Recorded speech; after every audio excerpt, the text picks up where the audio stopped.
దేవునికి స్తోత్రం. ఈ సమయంలో మత్తయి సువార్త 28వ అధ్యాయం దయచేసి 19వ వచనంలో చదువుతున్నారా. మత్తయి సువార్త 28వ అధ్యాయం 19వ వచనంలో ఇలాగూ రాయబడి ఉంది, కాబట్టి మీరు వెళ్ళి సమస్త జనులను శిష్యులనుగా చేయుడి, తండ్రి యొక్కయు కుమారుని యొక్కయు పరిశుద్ధాత్మ యొక్కయు నామములోనికి వారికి బాప్తిస్మమిచ్చుచు నేను మీకు ఏ ఏ సంగతులను ఆజ్ఞాపించి తినో వాటన్నిటినీ గైకొనవలెనని వారికి బోధించుడి. ఇదిగో నేను యుగ సమాప్తి వరకు సదాకాలము మీతో కూడా ఉన్నానని వారితో చెప్పాను. దేవుడి పరిశుద్ధ వాక్యము మన వినికిడిలో ఆశీర్వదించాలని ప్రార్థన చేద్దాం. దేవునికి స్తోత్రం. హల్లెలూయా. ప్రభువునందు నాకు అత్యంత ప్రియులారా, చదవబడినటువంటి లేఖన భాగంలో మనం కొన్ని విషయాలు గమనించినట్లయితే మత్తయి సువార్త 28:18లో అయితే యేసు వారి వద్దకు వచ్చి పరలోకమందును భూమి మీదను నాకు సర్వాధికారం ఇవ్వబడి ఉన్నది అని దేవుడు చెప్పాడు. కాబట్టి మీరు వెళ్ళి సమస్త జనులను శిష్యులనుగా చేయుడి అని అంటూ తండ్రి యొక్కయు కుమారుని యొక్కయు పరిశుద్ధాత్మ యొక్కయు నామములోనికి వారికి బాప్తిస్మం ఇచ్చుచు. అంటే ఇక్కడ మనం గమనించినట్లయితే ప్లారా, దేవుడు త్రిత్వమై ఉన్నాడు అనే విధానము మనకు స్పష్టంగా గ్రహించవచ్చు. దేవుడు మరి 3 భాగములుగా మరి త్రిత్వముగా ముగ్గురుగా ఉన్నట్టుగా మనకు ఇక్కడ అర్థమవుతుంది. తండ్రి యొక్కయు అని ఒక మాట, కుమారుని యొక్కయు ఒక మాట, అలాగే పరిశుద్ధాత్మ. అంటే ముగ్గురు ఒకరే, కానీ 3 వేరు వ్యక్తిత్వాలు, వేరు స్థితిగతులు ఉన్నటువంటి 3 సపరేట్గా ఉన్నటువంటి వ్యక్తిత్వాలు కలిగిన మనుష్యులుగా మనం చూస్తాం. తండ్రి యొక్కయు కుమారుని యొక్కయు పరిశుద్ధాత్మ యొక్కయు అని అంటే ఇక్కడ తండ్రి అనేది పేరు కాదు, అలాగే కుమారుడు అనేది కూడా పేరు కాదు, పరిశుద్ధాత్మ అనేది కూడా పేరు కాదు. ఇక్కడ తండ్రి అనేది లోకములో పిల్లలు ఉన్న వాళ్ళందరూ తండ్రులే, అది ఒక బిరుదు, పేరైతే కాదు. కుమారుడు అనేది కూడా ఒక బిరుదు, పేరు. పరిశుద్ధాత్మ అంటే హోలీ స్పిరిట్, అంటే పరిశుద్ధమైన ఆత్మ, అది కూడా పేరు. సో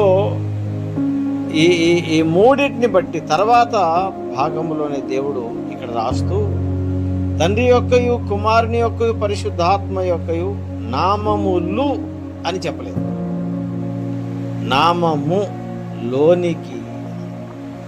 అంటే ఈ ముగ్గురికి కలిపి ఒకే పేరు ఉన్నట్టుగా సింగులర్ ఇక్కడ రాయబడి ఉంది. నామములోనికి, నామములు లోనికి అని రాస్తే అది వేరు, కానీ అలా రాయలేదు దేవుడు.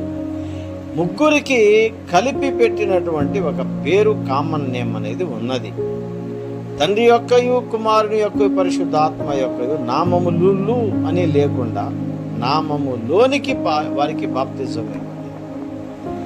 ఇక్కడ బాప్తిజం ఇచ్చేటప్పుడు ఈ 3 తండ్రి యొక్కయు కుమారుని యొక్క పరిశుద్ధాత్మ యొక్క అని బాప్తిజం ఇస్తుంది. కానీ అపోస్తలుల కార్యం 2వ అధ్యాయంలో చూస్తే అక్కడ ఆ పేరు ఏమిటో అక్కడ రాయబడి ఉంది. బాప్తిజం ఇచ్చేటప్పుడు 2:38 చూడండి. అపోస్తలుల కార్యం 2:38లో పేతురు మీరు మారు మనస్సు పొంది పాపక్షమాపణ నిమిత్తం ప్రతి వాడు యేసుక్రీస్తు నామమున బాప్తిస్మం పొందుడి అని. అక్కడేమో తండ్రి యొక్కయు కుమారుని యొక్క పరిశుద్ధాత్మ యొక్క నామములోనికి బాప్తిజం. ఆ నామం ఏమిటో ఇక్కడ అపోస్తలుల కార్యం 2:38లో ఆ నామమును గురించి రాస్తుంది. తండ్రి నామము కుమారునికి ఒక నామము, పరిశుద్ధాత్మకు నామము. ఈ ముగ్గురికి కలిపి పెట్టిన పేరు నజరేయుడు అని యేసు. దేవునికి స్తోత్రం కలుగును గాక. ఆ నామము అని ఇక్కడ స్పెసిఫిక్గా యేసు నామమును గురించి రాయబడింది. అలాగే త్రిత్వమునకు సాదృశ్యముగా చాలా ముగ్గురు ఉన్నారు, కానీ వాళ్ళ అభిప్రాయాలు ఒకటే, వారి మనస్సులు ఒకటే, మరి ఆలోచన ఒకటే, అన్నీ ఒకటిగానే ఉంటాయి. బట్ 3 భాగాలుగా వేరువేరుగా వాళ్ళు ఉన్నారు. మత్తయి సువార్తలో కూడా మనము 3వ అధ్యాయంలోనికి రండి, 16వ వచనం 17వ వచనంలో చూస్తే, మత్తయి సువార్త 3:16-17 వచనాలు. యేసు బాప్తిజం పొందిన వెంటనే నీళ్లలో నుండి ఒడ్డునకు వచ్చాను. అంటే ఇక్కడ కుమారునిగా యేసునాథుడు నీళ్లలో నుండి బయటకు వచ్చినట్టుగా మనం చూస్తాం. కానీ పరిశుద్ధాత్మ దేవుడు ఏం చేస్తున్నాడు? ఇదిగో ఆకాశము తెరవబడేను, దేవుని ఆత్మ పావురము వలె దిగి తన మీదికి వచ్చుట చూశాడు. పరిశుద్ధాత్మ దేవుడు ఇక్కడ యేసునాథుడి మీద ఎలా వచ్చాడు? పావురము వలె. ఇక్కడ పావురము పరిశుద్ధాత్మకు సూచన. యేసు మీద పావురములాగా దిగి వచ్చాడు. కానీ ఆ పరిశుద్ధాత్మ దేవుడే అపోస్తల కార్యము 2వ అధ్యాయము 3-4 వచనాలలో ఆ పరిశుద్ధాత్మ దేవుడే సంఘం మీద ఎలా వచ్చాడు అంటే, మరియు అగ్ని జ్వాలల వంటి నాలుకలు విభాగింపబడినట్టుగా వారికి కనబడి వారిలో ఒక్కొక్కని మీద వ్రాలగా అందరూ పరిశుద్ధాత్మతో నిండిన వారై, ఆ ఆత్మ, ఏ ఆత్మ అంటే అగ్ని వలె దిగి వచ్చిన ఆత్మ వారికి వాక్శక్తి అనుగ్రహించిన కొలది అన్య భాషల్లో మాట్లాడసాగిరి. అంటే ఆదిమ సంఘం మీద పరిశుద్ధాత్మ దేవుడు పావురం వలె దిగి రాలేదు.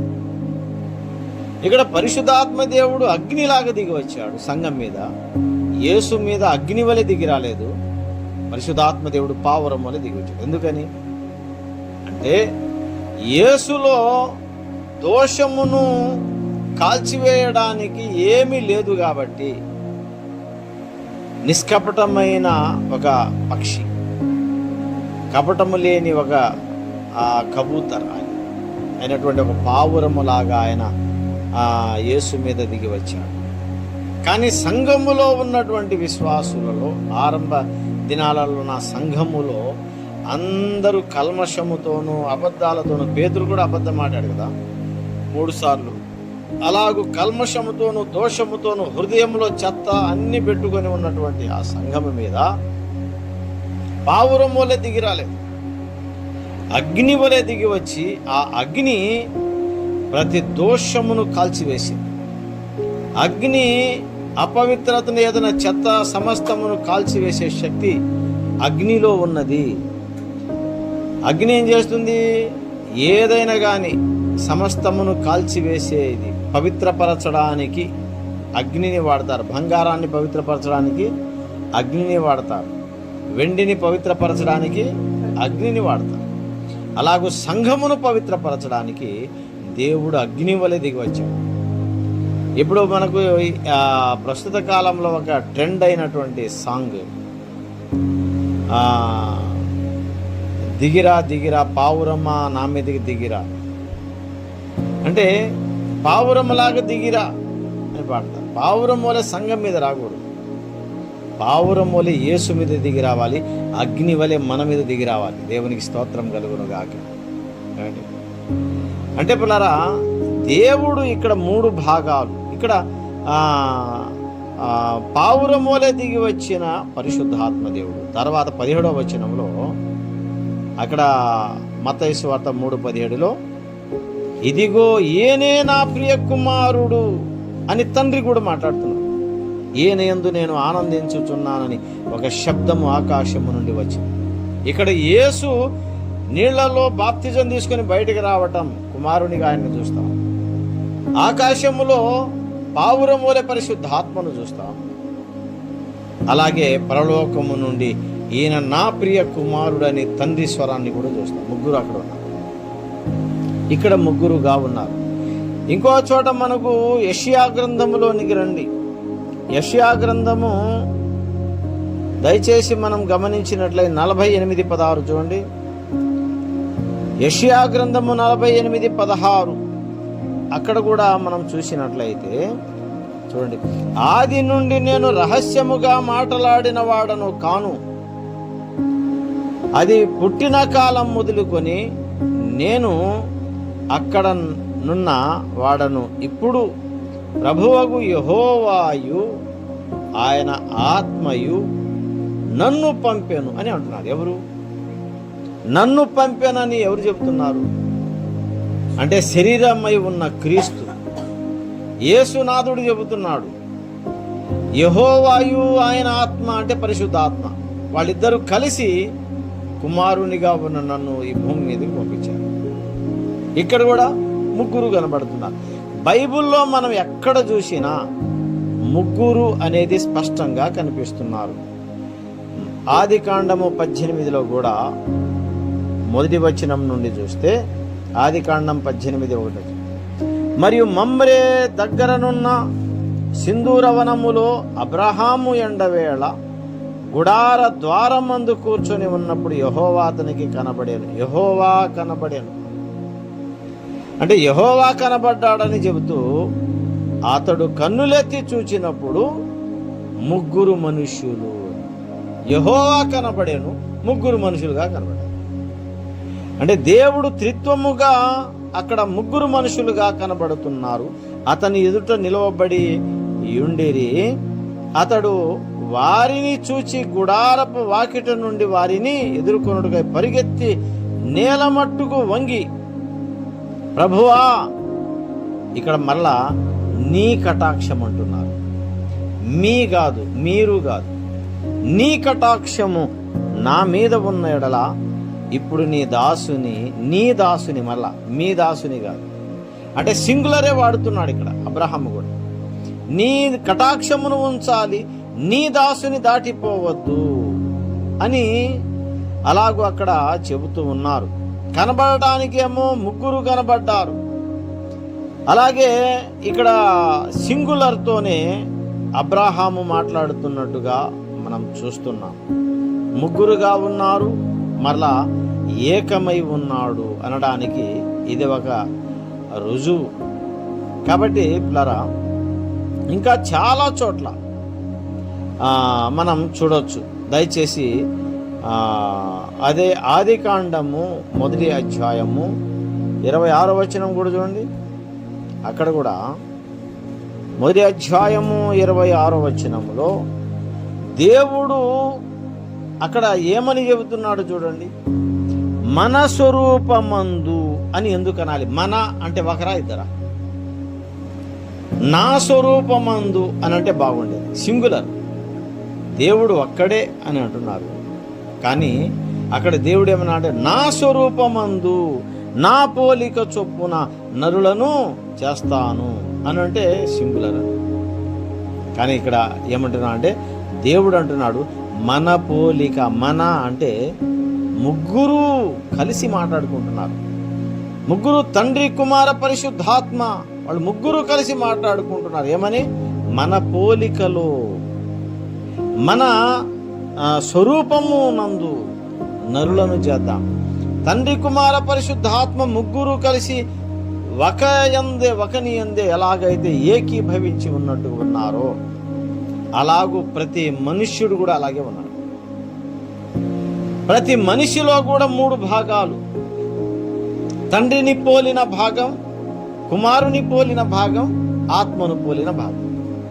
ఈ 3 భాగాలే మన లోపల కూడా ఉన్నాయి. కాబట్టి మొదటి తెస్సలోనీయులకు రాసిన పత్రిక 5:23లో దేవుడు ఒక మాట అన్నాడు. మొదటి తెస్సలోనీయులకు రాసిన పత్రిక 5:23లో అక్కడ చూసినట్లయితే అక్కడ కూడా మనలో 3 భాగాలు కనబడుతున్నాయి. చూడండి, సమాధానకర్తయగు దేవుడే మిమ్మును సంపూర్ణంగా పరిశుద్ధపరచునుగాక, మీ ఆత్మయు. ఒకటి ఆత్మయు అంటే మన లోపల ఆత్మ అనే భాగము, పరిశుద్ధాత్మ దేవునికి సూచన అది. అలాగే జీవము, జీవము అంటే రక్తమునకు సూచన. ప్రాణము అన్న, జీవము అన్న, రక్తము అన్న అది ఒక భాగమే. అది యేసుకు సూచన, యేసు రక్తానికి సూచన, యేసు జీవానికి సూచన. యేసు రక్తం చిందించాడు కనుక యేసు రక్తానికి సూచన జీవం. అలాగే శరీరము అనే భాగము ఇది తండ్రికి సూచన. తండ్రికి సూచనగా ఈ శరీరం అంటే శరీరం ఉన్నది తండ్రి పోలికగా, రక్తం ఉన్నది యేసు పోలికగా, ఆత్మ ఉన్నది పరిశుద్ధాత్మకు పోలిక. మన లోపల 3 భాగాలు ఉన్నాయి, కానీ మనం ముగ్గురైనా సరే ఏకమై ఉన్నాం. నాలో 3 భాగాలు ఉన్నాయి, అయినా నేను ఒక్కడే. మీలో 3 భాగాలు ఉన్నాయి, అయినా ఒక్కడే. దేవుడు కూడా అంతే. దేవునిలో 3 భాగాలు ఉన్నాయి, అయినా ఒక్కడే, దేవుడు ఒక్కడే. కానీ ఆ క్రియలు చూస్తే చాలా డిఫరెంట్. కాబట్టి రాకడయందు వీటిని నిందారహితులుగా, ఏమండి, మన ప్రభు అయిన యేసుక్రీస్తు రాకడయందు నిందారహితముగాను సంపూర్ణముగాను ఉండునట్లు కాపాడబడును గాక. ఈ 3టిని జాగ్రత్తగా కాపాడుకోవాలంటున్నాడు దేవుడు. అయితే ఈ 3 మన లోపల మాత్రమే కాదు, ఆయన సృష్టించిన సృష్టిలో కూడా ఉన్నాయి. గుడ్డులో ఎన్ని భాగాలు ఉన్నాయి చెప్పండి? కోడిగుడ్లో పైన గట్టి పొర పెలుసు, పైన ఉన్నటువంటి పొర గట్టిగా ఉంటుంది, అదొకటి. లోపల తెల్లగా ఉండేటటువంటిది వైట్ కలర్లో ఉన్నటువంటి అదొక భాగం. అలాగే లోపల సొన భాగం, 3 భాగం. అలాగే కొబ్బరి బొండాలు చూడండి, పైన ఒక గట్టి ఇది ఉంటుంది కదా, టెంకలాగా, అది అదొక భాగం. లోపల మరి తెల్లగా ఉండేటటువంటి కొబ్బరి రెండోది. మూడోది లోపల నీళ్లు అనే భాగం, అది కూడా 3 భాగాలు ఉంటాయి. అలాగే చెట్టును కూడా చూసినా కానీ చెట్టు లోపల 3 ఉంటాయి.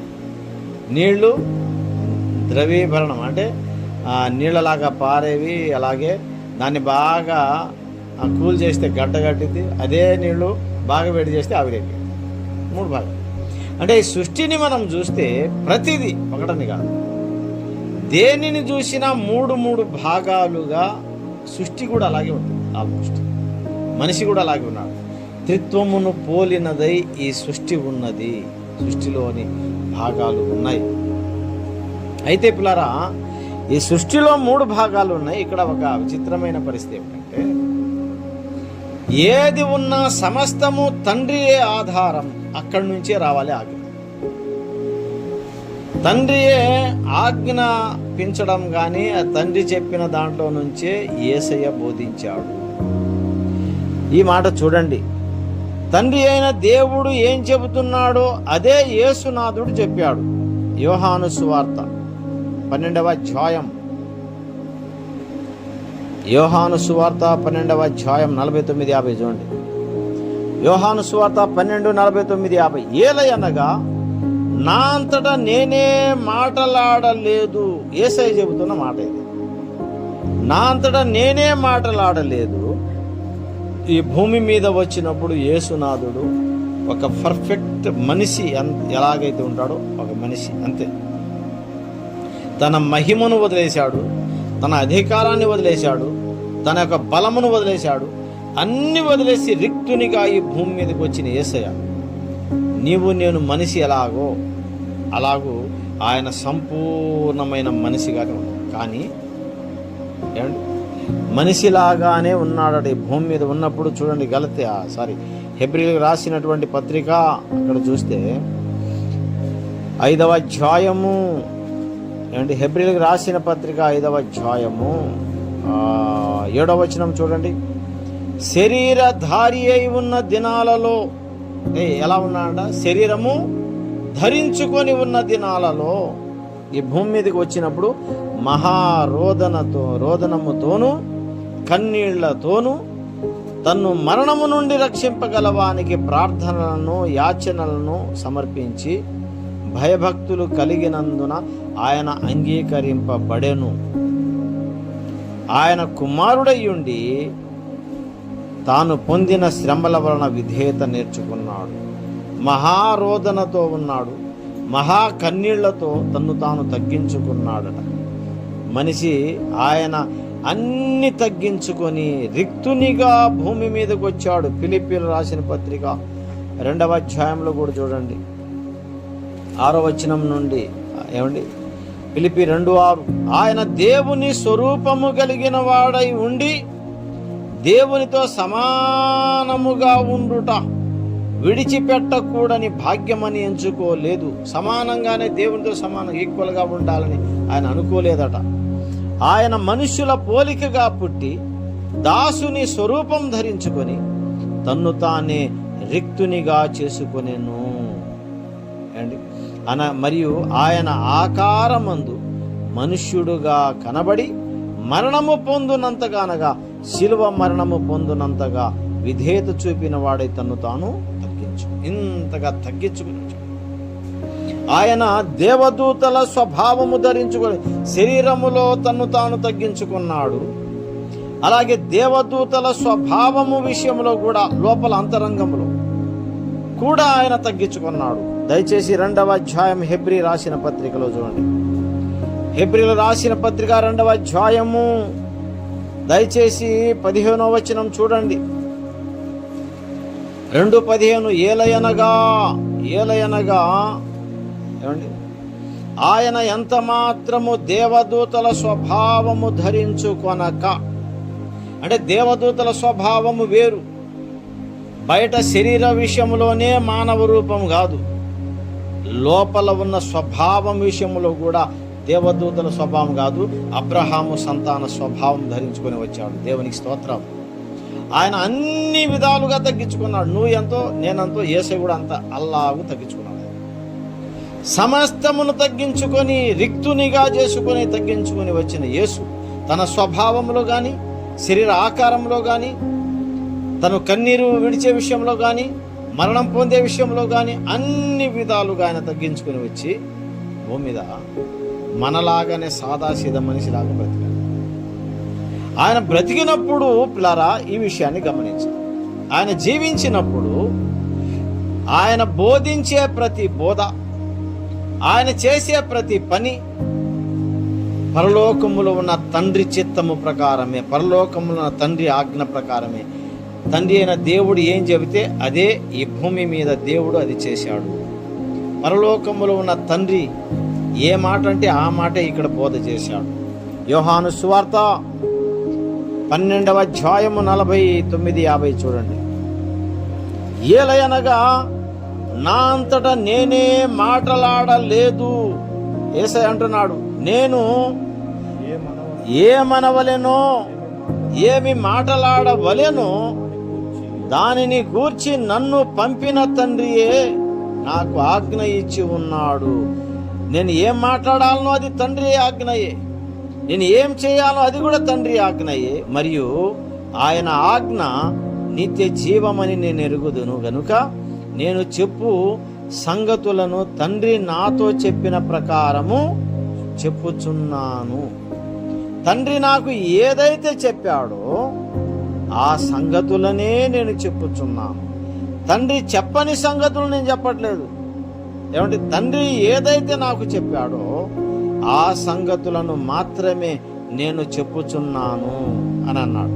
చాలా చోట్ల ఈ మాట యోహాను సువార్తలో అలాగూ యేసునాథుడు చెప్పాడు.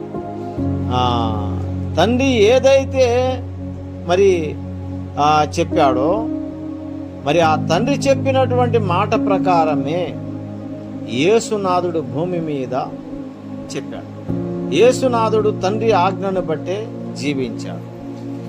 కానీ తర్వాత పరిశుద్ధాత్మ దేవుని విషయంలో కూడా మీరు చూడండి, యేసునాథుడు పరిశుద్ధాత్మ దేవుని గురించి కూడా మాట్లాడుతున్నాడు. చూడండి 16వ అధ్యాయము 12 నుంచి చూడండి.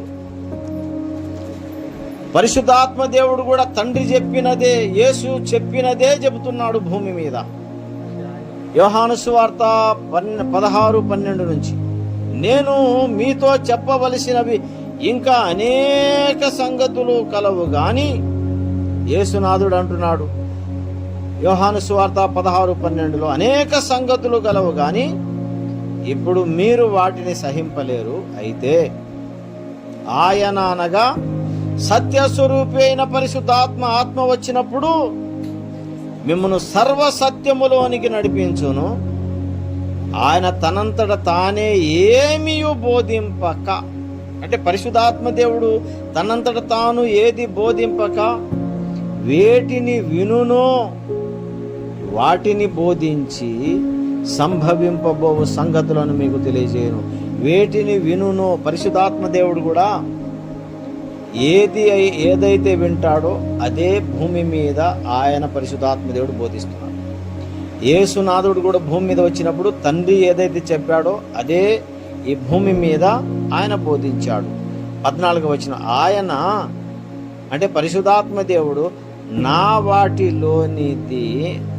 వాటిలోనివి తీసుకొని మీకు తెలియజేయును గనుక నన్ను మహిమపరుచును. నా వాటిలోని తీసుకొని మీకు బోధించును అని యేసయ్య అంటున్నాడు. అలాగే తర్వాత ఏమనుంది, తర్వాత చూడండి, తండ్రికి కలిగినవన్నీ నావి. ఇక్కడ 15వ వచనంలో తండ్రికి కలిగినవేమో యేసయ్యకు, యేసయ్యలో ఉన్నాయేమో పరిశుద్ధాత్మ, ఇలా వస్తుంది ఆడు.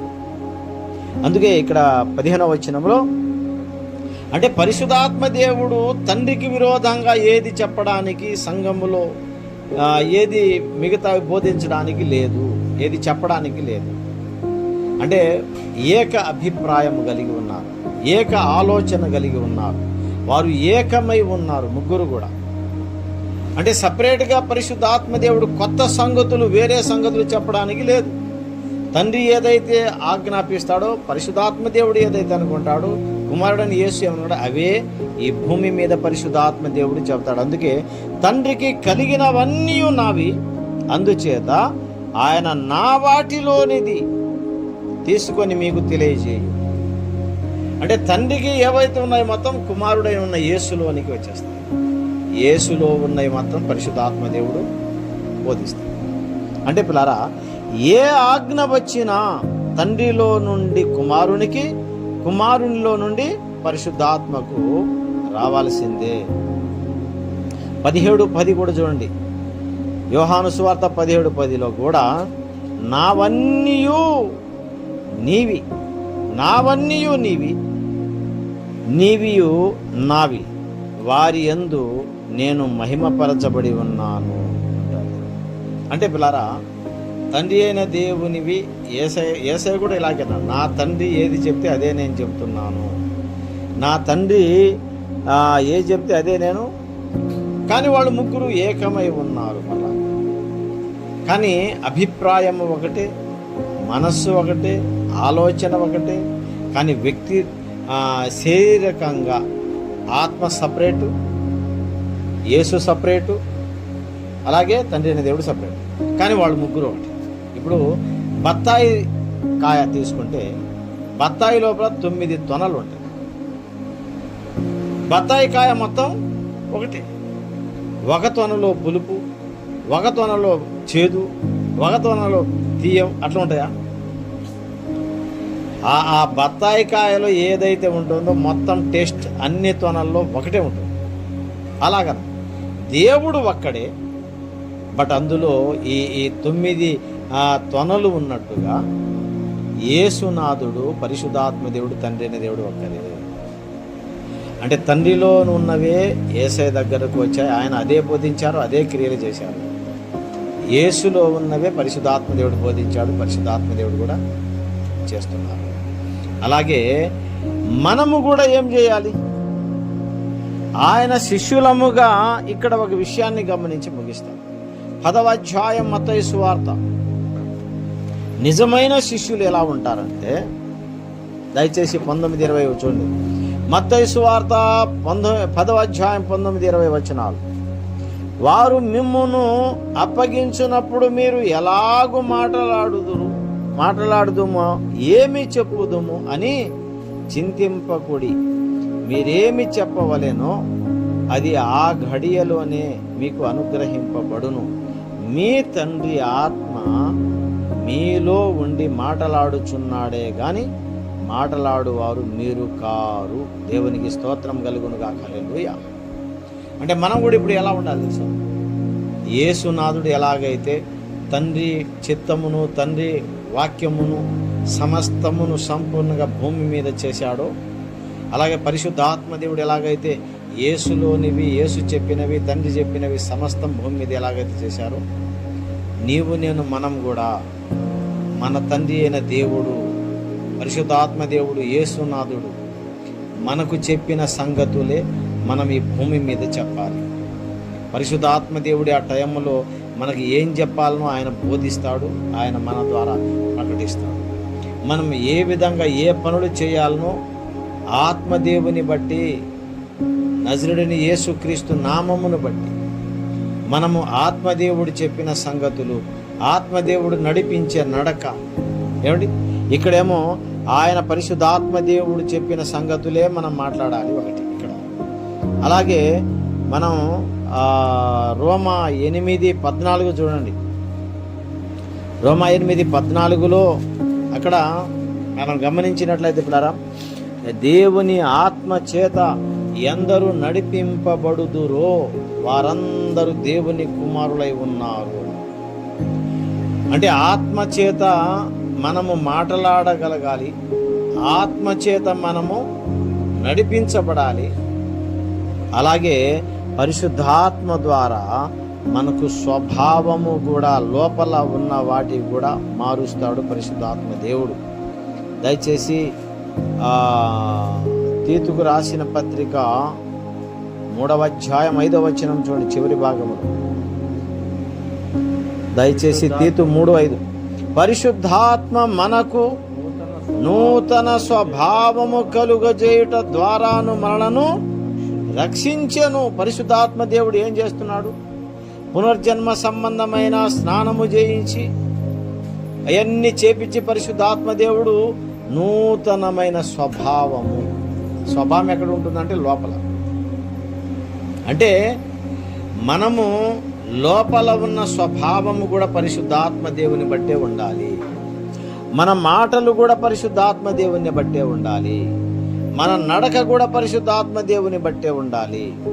అలాగే మనం అంతరంగములో ప్రతిదీ సమస్తము కూడా మరి పరిశుద్ధాత్మ దేవుని బట్టే మనము ఉండాలి. దేవునికే మహిమ కలుగునుగాక. హల్లెలూయా, హల్లెలూయా. అంటే లోపల ఉన్నవి సమస్తము కూడా పరిశుద్ధాత్మ దేవుని బట్టే. అలాగే మనం చేసే అద్భుతాలు కానీ స్వస్థతలు కానీ ఇవి కూడా పరిశుద్ధాత్మ దేవుని ద్వారానే జరుగుతాయి. 1 కొరింథీ పత్రిక దయచేసి 12వ అధ్యాయం చూడండి. 1 కొరింథీ 12వ అధ్యాయము ఏమండి, దయచేసి 7వ వచనం నుండి చూద్దాం.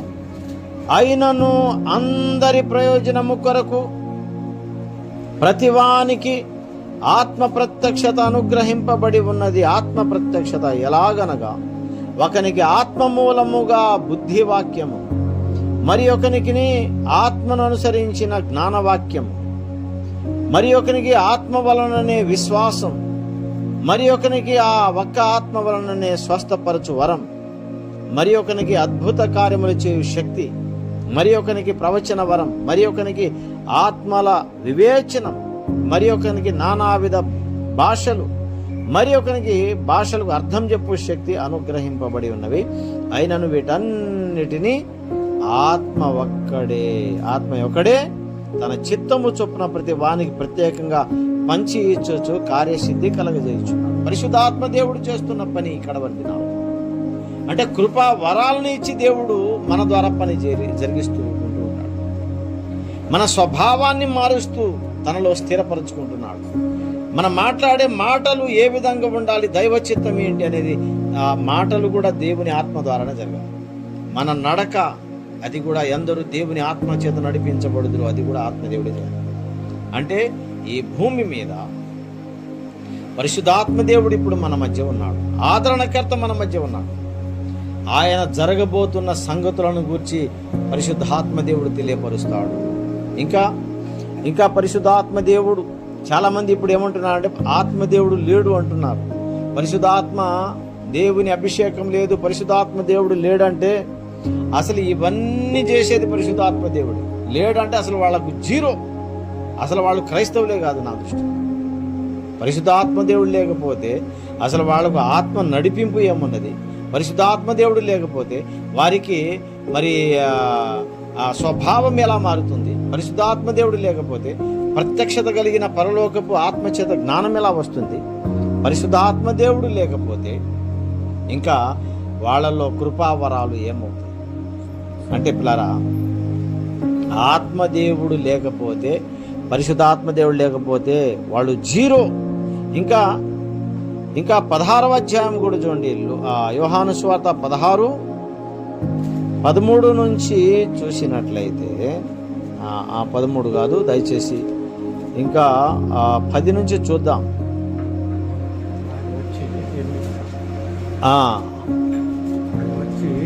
ఆయన వచ్చి 8 నుంచి రైట్, పాపమును గూర్చి అంటే పరిశుద్ధాత్మ దేవుడు వచ్చి 7వ వచనం నుండి ఆత్మదేవుని గూర్చిన సంగతులు ఉన్నాయి. ఆయన వచ్చి ఆ పాపమును గూర్చియు, నీతిని గూర్చియు, తీర్పును గూర్చియు, లోకమును ఒప్పుకొన చేయును.